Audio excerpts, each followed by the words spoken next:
I'm going to show you how to make your start menu say something other than start. Because we will be messing with system files, you need to make a backup to make sure that if something goes wrong, you can start your computer. Open your Windows folder and copy and paste Explorer.exe into a safe place on your hard drive. I put it in a folder called Backup directly on my C drive.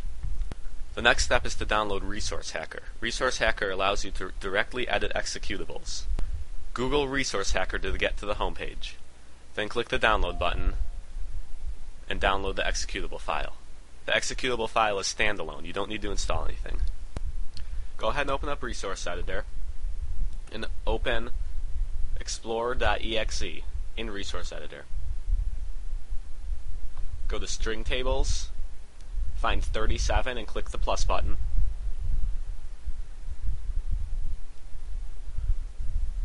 Click the entry and you can see Start. That's what you're going to change. Highlight Start and type in something else.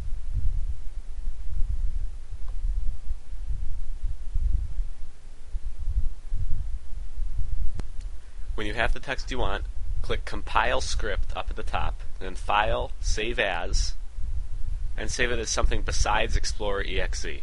I save mine as Explorer Hack.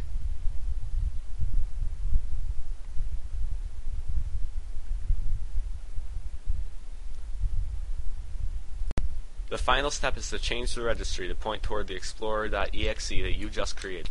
Open the registry editor and navigate to HKey Local Machine, Software, Microsoft, Windows NT, Current Version, WinLogon.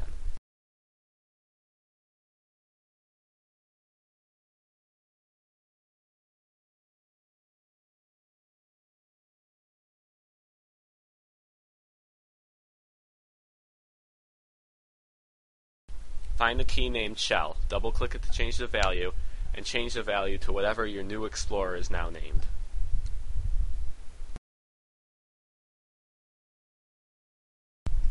Now restart your computer. And that's how to change your start menu to something other than start.